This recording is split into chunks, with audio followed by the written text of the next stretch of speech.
Hi mga kalaylay! So for today's video, let's have the exhibit. So kan pa ni mga di pa ni full kayo sa mga bata kay tungod dapat makasubmit. Pero at least nakasubmit ng uban. So muna lang kuan performance task sa TLE. No?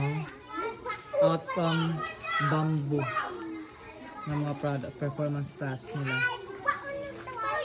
Mga bahay ang uban.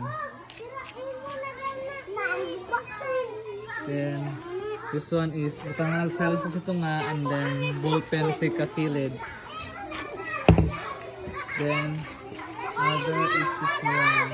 Kapahay, pwede siya pang wallpaper sa kuan, sa bangko o sa bangko sa pertahan o sa inyong dingding. Kapahay siya mga kalaylay. Grabe, makaproud ako mga bata pag himuan eh.